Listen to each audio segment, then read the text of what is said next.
त्यांच्या तक्रारी की शेतीतलं उत्पादन कमी का झालं, कमी का झालं, कमी का झालं. मजुरी वाढत गेली,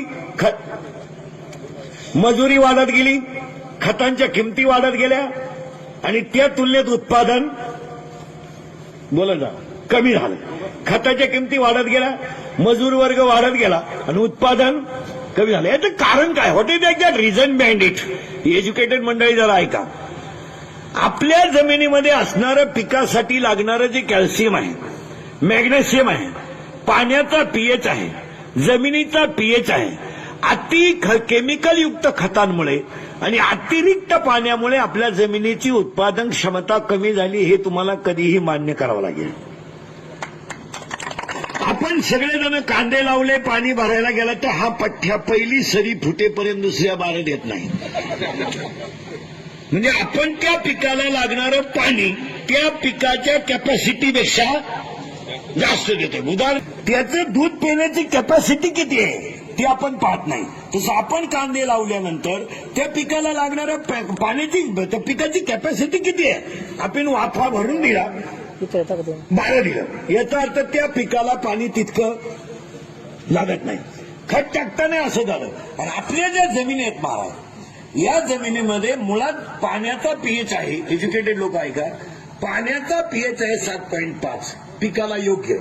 आपलं सगळ्या विहिरींचं पाणी 9.5, 10.5, म्हणजे आपल्या पाण्याचाच पीएच जास्त आहे. एक दुसरी गोष्ट, आपल्याकडे जी जमीन आहे त्या जमिनीमध्ये मॅग्नेशियम नाही, कॅल्शियम नाही, फॉस्फरस नाही.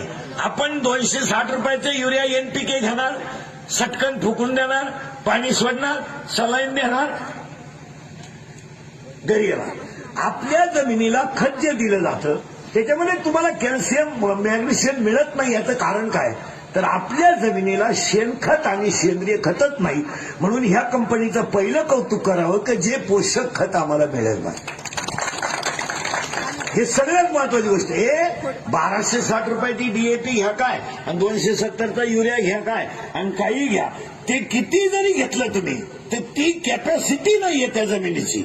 आपल्या जमिनीची कॅपॅसिटी नाही. एकतर कंपनीवाल्या लोकांना सांगून ठेवतो, शेतकरी वर्ग म्हणतो शेतकरी अर्थव्यवस्थेचा कणा आहे, शेतकरी देशाचा राजा आहे. हे लिहायला छापायला क्लिप द्यायपुरतं ठीक आहे,